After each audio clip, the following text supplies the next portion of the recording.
எல்லாருக்கும் வணக்கம் நண்பர்களே. இனி வருகின்ற காலங்களில் சிம்ம ராசிக்கு எப்படிப்பட்ட சூழ்நிலை அமைய போகுது, உங்களுக்கான சாதகமான விஷயங்கள் என்னென்ன, எந்தெந்த விஷயங்களில் நீங்கள் ஜாக்கிரதையாக நடந்துக்கணும் தெரியணுமாங்க. இந்த வீடியோவை கடைசி வரைக்குமே ஸ்கிப் பண்ணாமல் பாருங்கள்.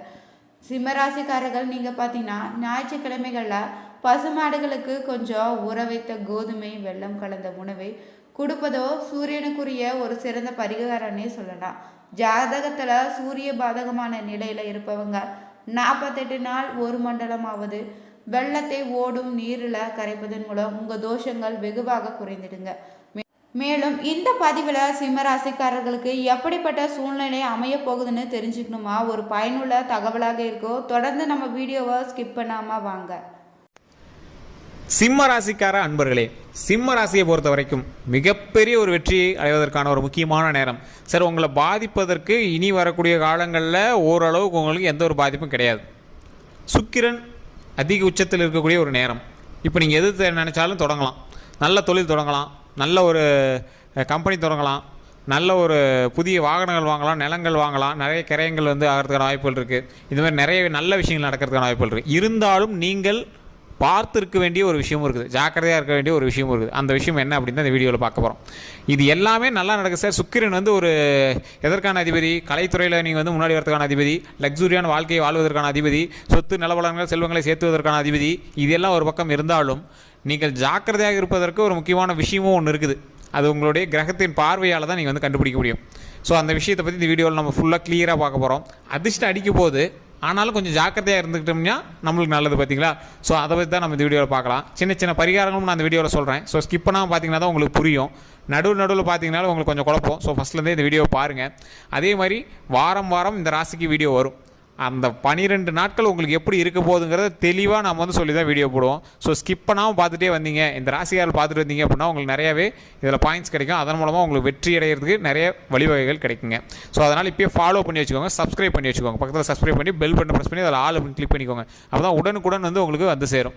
சரிங்க, இப்போ நான் தனிப்படையான ஜோதிடம் பார்க்கணுன்னு ஆசைப்படுவீங்க. ஏன்னா ஒரு ராசியில் 10 கோடி பேர் இருப்பான். 10 கோடி பேருக்கு ஒரே மாதிரியே நடக்கும். ஏன் வேறு மாதிரி நடக்குது, அது ஏன்னு தெரிஞ்சுக்கணும். இப்போ நீங்கள் இந்த ராசியில் இருக்கீங்க, சிம்ம ராசியில் இருக்கீங்க. சிம்ம ராசியில் தனிப்படையான தசாபுத்தின்னு ஒன்று இருக்குது, நட்சத்திரம்னு ஒன்று இருக்குது, அதே மாதிரி லக்கினம்னு ஒன்று இருக்குது, லொக்கேஷன் ஒன்று இருக்குது, நீங்கள் இருக்கக்கூடிய லொக்கேஷன் ஒன்று இருக்குது, அதே மாதிரி கூட இருக்கக்கூடிய மற்ற ராசிகளும் இருக்குது. ஸோ அதை பொறுத்து உங்களுடைய வேரியேஷன்ஸ் நிறையாவே இருக்கும். அதனால தான் ஒரு சிம்மராசியில் இருக்கிறவன் பணக்காரனாகவும் ஒரு சிம்மராசியில் இருக்கிறவன் கொஞ்சம் இதாகவும் இருக்கிறான். ஸோ அந்த விஷயத்தை நீங்கள் தனிப்படையான ஜோதிடத்தின் மூலமாக மட்டும்தான் தெரிஞ்சிக்க முடியும். ஸோ கீழே ஃபோன் நம்பர் கொடுத்துருக்கேன், டிஸ்கிரிப்ஷனில் ஃபோன் நம்பர் இருக்குது. அதே மாதிரி நீங்கள் வீடியோவில் ஃபேஸ்புக்கில் பார்த்துட்டிங்கன்னா ஸ்க்ரீன்லேயும் நம்பர் இருக்குது. இதன் மூலமாகவே நீங்கள் ஃபோன் பண்ணி உங்களுடைய பிறந்த நேரம், பிறந்த ஊர், பிறந்த தேதி சொன்னீங்க அப்படின்னா போதுமானது. அதன் மூலமாகவே உங்களுடைய பிரச்சனைகளை நீங்கள் சால்வ் பண்ணிக்கலாம். ஃபோன் மூலமாகவே உங்களோட பிரச்சனை கிளியர் பண்ணிக்கலாம். சரிங்க, இப்போ நம்ம இந்த வீடியோக்குள்ளே போகலாம். சிம்ம ராசியை பொறுத்த வரைக்கும் கடந்த ஒரு வருட காலமாக ராஜாவாக வாழக்கூடிய ஒரு நேரம். சார் என்ன சார் இப்படி சொல்கிறீங்க, அப்போல்லாம் ஒன்றும் தெரியலையே சார். இதில் இப்போவும் சொல்கிறேன், 2 தரப்பினர் இருப்பீங்க. தசாபுத்தியும் நட்சத்திரமும் லக்கினமும் வேறு இருக்கக்கூடிய ஒரு நபர், இப்போ நான் சொல்லக்கூடிய விஷயங்கள் நடந்துகிட்டு இருக்கக்கூடிய ஒரு நபர். ஸோ இது 2 வகையான வீடியோவை நான் சொல்கிறேன். இந்த வீடியோவிலே நான் 2ஆக பிரித்து சொல்கிறேன். முழுமையாக பாருங்கள், தெளிவாக கேட்டுக்கோங்க. இந்த பரிகாரங்களை நீங்கள் வீட்டில் செஞ்சு பாருங்கள், பல நன்மைகள் கண்டிப்பாக கிடைக்கும். ஸோ நான் சொல்லக்கூடிய விஷயங்கள் 100% பொருந்தும். இது ராசி பலன். நீங்கள் தனிப்படையான ஜோதிடத்தை பார்க்கும்போது தான் இதை ஃபில்டர் பண்ணி கரெக்டாக உங்களுக்கு இது நடக்கும் அப்படிங்கிறது தெளிவாக சொல்ல முடியும். அதுக்கு தான் ஃபோன் நம்பர் கொடுத்துருக்கேன். இப்போ நான் தெளிவாக சொல்லிடுறேன், கேட்டுக்கோங்க. சார், இந்த ராசியை பொறுத்த வரைக்கும் லக் அடிக்கக்கூடிய ஒரு நேரம். லக்கு அப்படிங்கிறது வருடத்தில் ஒரு முறையோ இல்லை எப்பயோ லைஃப்பில் ஒரு டைம் அடிக்கும். ஆனால் இந்த சிம்ம ராசிக்கு இப்போ நீங்கள் தொட்டதெல்லாம் தொடங்கக்கூடிய ஒரு நேரம். சார், கடன் வாங்கி ஒரு விஷயத்தை பண்ணுறேன், ஆனால் பண்ணுறேன். சார், ஒரு கம்பெனி உருவாக்குறேன், இந்த சிம்மராசியோட பேரில் உருவாக்குறேன், கடன் தான் வாங்கியிருக்கேன், ஆனால் அந்த கம்பெனிக்கு இன்றைக்கி முதலாளி. பல பேருக்கு நான் கடன் வாங்கினா என்னன்னு தெரியாது, ஆனால் இவ்வளோ பெரிய கம்பெனிக்கு நீ முதலாளி. நிலம் வாங்கலான்னு முடிவு பண்ணேன், கடன் வாங்கி தான் பண்ணேன், ஆனால் நிலம் வாங்கியிருக்கேன், அது ஒரு முதலீடு, மிகப்பெரிய லாபம். வீடு கட்டலான்னு முடிவு பண்ணியிருக்கேன், லோன் போட்டு தான் கட்டியிருக்கேன், வீடு கட்டுறோம், அது ஒரு மிகப்பெரிய பாசிட்டிவ். ஸோ இந்த மாதிரி நிறைய விஷயங்கள் நீங்கள் பண்ண போகிறீங்க. அதற்கு பின்னாடி சின்ன சின்ன கடனும் இருக்குது, சின்ன சின்ன உழைப்பு அதிகமாகவும் போட்டிருக்கீங்க, சின்ன சின்ன பயம் நெருடலும் இருக்குது. சார், வேறு இடத்துல லீஸுக்கு எடுத்து கட்டியிருக்கேன், சார் வேறு இடத்துல லீஸுக்கு வாடகைக்கு எடுத்து ஒரு கம்பெனி நடத்துகிறேன், சார் வேறு இடத்துல வாடகைக்கு எடுத்து அந்த இடத்துல ஒரு கடை வச்சுருக்கேன். ஸோ இந்த மாதிரி சார் வேறு ஒரு இடத்துல அட்வான்ஸ் கொடுத்துட்டு ஒரு வீடு வந்து ரெண்ட்டுக்கு எடுத்திருக்கேன், லீஸுக்கு எடுத்திருக்கேன். ஸோ இந்த மாதிரி நிறைய கேள்விகள் உங்களுடைய லைஃப்பில் இருந்துகிட்டு தான் இருக்கும். ஸோ இந்த மாதிரி எந்த கேள்விகள் இருந்தாலும் உங்களுக்கு ஒரே பதில், சார் ராஜாவாக மாறுவதற்கு உங்களுக்கு அடுத்த ஸ்டெப்பு நீங்கள் கடன் வாங்கி பண்ணுங்கள், இல்லை எத்தனை வட்டிக்கு கூட வாங்கி பண்ணுங்கள், இருந்தாலும் நீங்கள் வைக்கக்கூடிய கால் ஒரு ஸ்டெப்பு மேலே. நீங்கள் வச்ச அளவுக்கு அடுத்த ஆள் வைக்கலை, புரியுதா? இப்போது நீங்கள் கம்பேரிட்டிவ்லி இப்போ இந்த சிம்மராசியை பொறுத்த வரைக்கும் நான் அந்த பாதி தரப்பினரை சொல்கிறேன், 50% பேர் சொல்கிறேன். நீங்கள் நல்லா யோசிச்சு பாருங்கள். நீங்கள் பண்ணிகிட்ருக்கீங்க பார்த்தீங்களா, ஒரு தொழிலோ இல்லை நீங்கள் செய்யக்கூடிய விருப்பமோ ஏதோ ஒரு விஷயம், உங்களை பொறுத்த வரைக்கும் நீங்கள் கடனாளி அதுன்னு நீங்கள் நினைக்கலாம். ஆனால் நீங்கள் பண்ணதை கூட உங்களோட சுற்றி இருக்கிறோம் பண்ணலை. நல்லா யோசிச்சு பாருங்கள். இது உண்மை எப்படின்னா மறக்காம கமெண்ட் செக்ஷனில் பதிவிடுங்க. சார் உங்களுக்கு கண்ணே பாதி இருக்குது சார், அந்தளவுக்கு உங்களுடைய வாழ்க்கை வந்து இப்போ நடந்துகிட்ருக்கும். சார் சார் நீங்கள் வேறு அத்தனை பேருக்கு ஆயிரத்து போகிறா சார், இன்னொரு தரப்பு கமெண்ட் செக்ஷனில் பண்ணிகிட்ருப்பார் சாரி, கண்டிப்பாக இன்னொருத்தர் வந்து அப்படி சொல்லிட்டு ஏன் சார் நீங்கள் வேறு இதெல்லாம் பார்த்து நடக்கவே இல்லை அப்படிங்க. அவங்களாம் நான் இன்னும் சொல்கிறேன், வெயிட் பண்ணுங்கள். இந்த சிம்மராசியை பொறுத்த வரைக்கும் இப்போ நீங்கள் கண்ணு படுற அளவுக்கு வாழக்கூடிய நேரம். என்ன சார் கண்ணு படுற அளவுக்கு வாழக்கூடிய நேரம்? அப்படி என்ன சார் சாதிச்சிட்டோம், என்ன சார் பெரிய கிடைச்சது? சார் தொழிலில் உங்களுக்கு முன்னேற்றம், ஓகேவா? தொழிலில் கண்டிப்பாக முன்னேற்றம். நீங்கள் செய்யக்கூடிய தொழிலில் அகலக்கால் வைக்காமல் ஓரளவுக்கு பண்ணிங்க அப்படின்னா ஒரு மிகப்பெரிய அச்சீவ்மெண்ட்டை நீங்கள் ரெடி பண்ணிகிட்டு இருப்பீங்க. அந்த அச்சீவ்மெண்ட் கொஞ்சம் டிலே ஆகி கூட வந்துட்டு இருக்கலாம். இருந்தாலும் நீங்கள் செய்யக்கூடிய ஒரு விஷயம் மிகப்பெரிய ஒரு விஷயம். கண்டிப்பாக அதெல்லாம் லாபம் இருக்குது. லாஸ்லாம் பெரிய லாஸ்லாம் உங்களுக்கு எதுவுமே கிடையாது. அதை எப்படியா இருந்தாலும் நீங்கள் வந்து பேக்கப் ரெடி பண்ணி வச்சு தான் உங்கள் பேரில் வந்து ரெடி பண்ணிகிட்டு இருப்பீங்க. ஸோ அதனால் நீங்கள் வந்து கவலையே பட தேவையில்லை. உங்களுக்கு வர வேண்டிய நல்ல ஒரு வருமானம் வரப்போகுது. அதே மாதிரி சொத்துக்கள் சேர்ப்பதற்கான நேரம், நிறைய கிரயங்கள் உங்கள் பேரில் வந்து மாறுவதற்கான நேரம், நிறைய சொத்து பத்திரங்கள் வந்து உங்கள்கிட்ட சேருவதற்கான நேரம், நிறைய பேர் நீங்கள் வந்து வட்டி விடுறதுக்கான நேரம். அந்தளவுக்கு நிறைய பேர் பணம் அதிகமாக தான் வட்டி விடுவாங்க பார்த்தீங்கன்னா, அந்த நிலைமைக்கு வந்து பணப்புழக்கங்கள் அதிகமாக இருக்கக்கூடிய ஒரு நேரமாக உங்களுடைய நேரம் அமைது. அதாவது சுக்கிரனை பொறுத்த வரைக்கும் எப்படி இருக்கும் அப்படின்னா, கலைத்துறையில் அதிகமாக மெழுகுவாங்க அப்படின்னு சொல்லுவாங்க. ஏதாவது இந்த யூடியூப்பு, ஃபேஸ்புக்கு, இந்த மாதிரி இன்ஸ்டாகிராம் மூலமாக கூட உங்களுக்கு வந்து முகம் அதிகமாக வெளியே தெரியறதுக்கான வாய்ப்புகள் இருக்கக்கூடிய ஒரு நேரமாக இந்த நேரம் இருக்குது. அதே மாதிரி லக்ஸுரியான வாழ்க்கை, கடனை வாங்கி கூட கார் வாங்கிடுவீங்க, கடனை வாங்கி கூட வீட்டை கட்டிடுவீங்க, கடனை வாங்கி கூட ஒரு கம்பெனிக்கு முதலாளி ஆகிடுவீங்க. ஏதோ ஒரு விஷயத்தில் லக்ஸுரியாக இருப்பீங்க. இல்லை சார் கை காசே இருக்குது சார், கடன் வாங்கணுங்கிற அவசியமே இல்லை சார், லக்ஸுரி அந்தளவுக்கு நீங்கள் வந்து மேன்மையாக வளரக்கூடிய ஒரு நேரம். ஸோ இது மட்டும் இல்லாமல் இன்னும் பாதி தரப்பினர்கள் இருக்காங்கல்ல, இதெல்லாம் உங்கள் லக்ஸுரி லைஃபு. இது மட்டும் இல்லாமல் மகிழ்ச்சியான ஒரு வாழ்க்கை உங்களோட அப்படியே சேர்ந்து வருது. இன்னொரு தரப்பினர், சார் நீங்கள் சொல்கிறதெல்லாம் ஒன்றும் நடந்த மாதிரி தெரியலையே சார், கஷ்டப்பட்டு தானே சார் அனுபவிச்சுருக்கோம் அப்படிங்கிறவங்க வர உங்களுக்கு ஓரளவுக்கு கொஞ்சம் ரிலாக்ஸேஷன் கிடைக்க போகுது. அந்த கஷ்டங்கள்லேருந்து ரிலாக்ஸ் ஆகி கொஞ்சம் அப்படியே லக்ஸுரி லைஃப்.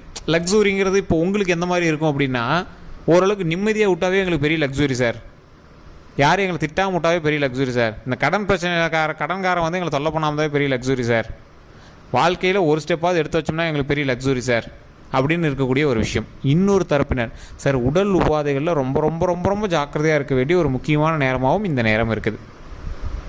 உடல் சம்மந்தப்பட்ட விஷயம், உணவு சம்மந்தப்பட்ட விஷயம், அதே மாதிரி செரிமானம் சம்மந்தப்பட்ட விஷயம், ரத்த ஓட்டம் சம்மந்தப்பட்ட விஷயம், இந்த விஷயங்களில் ரொம்ப ஜாக்கிரதையாக இருக்க வேண்டிய நேரம். நீங்கள் லக்ஸுரியான லைஃப்பில் இருந்தவங்க சரி, லக்ஸுரியான லைஃபுக்கு ஆசைப்பட்டு இருக்கிறவங்களும் சரி, இந்த சிம்ம ராசியை பொறுத்தவரைக்கும் உடல் ரீதியான விஷயங்களை மட்டும்தான் நீங்கள் ரொம்ப கவனமாக இருக்கணும்.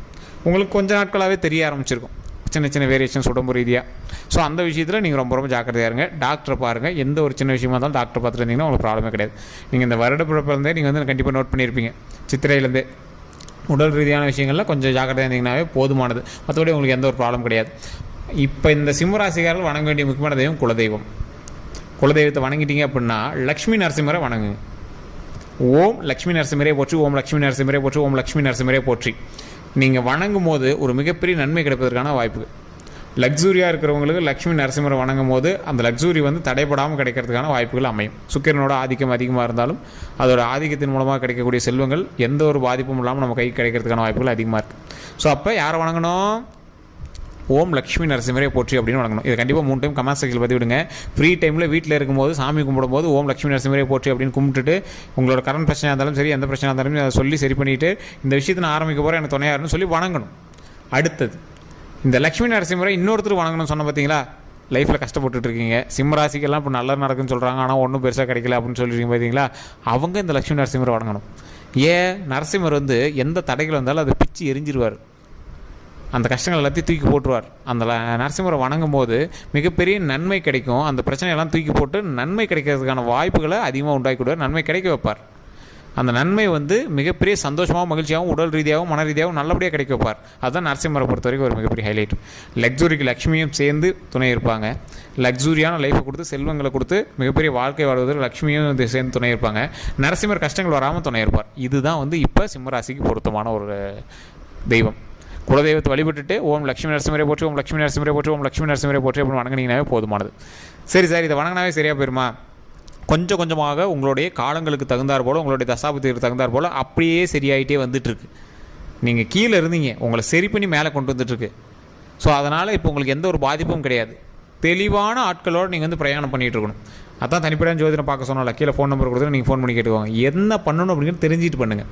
ஏன்னா சின்ன பிசுறுச்சுன்னா கூட உங்களுடைய கூட இருக்கிற ராசியும் சரி, நீங்கள் இருக்கிற ராசியும் சரி, சின்ன பிசுறுச்சுன்னா கூட வேறு மாதிரி திருப்பி விட்ரும். ஸோ அதனால தான் தெளிவாக சொல்கிறோம், உங்களுக்கு நல்ல நேரம், அதற்கு தகுந்தாற் போல் உங்களுடைய நல்ல நேரத்தை சரியாக பயன்படுத்தினீங்க அப்படின்னா அதன் மூலமாக நன்மைகள் கிடைப்பதற்கு ஒரு அதிக வாய்ப்புகள் இருக்குது. ஸோ அதனால் நீங்கள் நான் சொன்ன விஷயத்தை ட்ரை பண்ணி பாருங்கள். பக்கத்தில் நரசிம்மர் கோயில் இருந்தது அப்படின்னா கண்டிப்பாக போய் வழிபடுங்க. அங்கே நெய் விளக்கேற்றி சாமிகிட்ட வழிபட்டுட்டு வாங்க, மிகப்பெரிய நன்மை கிடைக்கும். அதே மாதிரி முடிஞ்ச ஒரு 10 பேருக்கு சாப்பாடு போடுங்க, மிக மிக நன்மை கிடைக்கும். தயிர் சாதமோ தக்காளி சாதமோ புளி சாதமோ ஏதோ ஒரு 10 பேருக்கு நீங்கள் செஞ்சு கூட ஒரு 10 பேருக்கு இந்த வாரத்தில் இந்த 12 நாட்களில் கண்டிப்பாக கொடுங்க. மிகப்பெரிய நன்மை கிடைப்பதற்கான ஒரு முக்கியமான நாட்களாக இந்த இனி வரக்கூடிய நாட்கள் அமையும். 12 நாள் கழித்து உங்களுக்கு ஒரு வீடியோவில் நான் சொல்கிறேன். அடுத்து என்ன செய்யணும் செய்யக்கூடாது அப்படிங்கிறத தெளிவாக சொல்கிறேன். அதெல்லாம் பார்க்கணும் அப்படின்னா நம்ம சேனலை ஃபாலோ பண்ணிக்கோங்க. யூடியூப்பில் பார்த்துருக்கீங்க அப்படின்னா சப்ஸ்கிரைப் பண்ணி பக்கத்தில் பெல் பட்டன் ப்ரெஸ் பண்ணி அதில் ஆல் அப்படின்னு கிளிக் பண்ணிக்கோங்க. அப்போ தான் எப்போ நம்ம வீடியோ போட்டாலும் உங்களுக்கு நோட்டிஃபிகேஷன் வந்து காட்டும். எல்லோருக்கும் நன்றி நண்பர்களே. கருத்துக்கள் இருந்தால் கமெண்ட் செக்ஷனில் பதிவிடுங்க. டவுட் இருந்தது அப்படின்னா ஃபோன் நம்பர் கொடுத்துரும், ஃபோன் பண்ணி நீங்கள் வந்து கேட்டுக்கலாம். எல்லோருக்கும் நன்றி நண்பர்களே.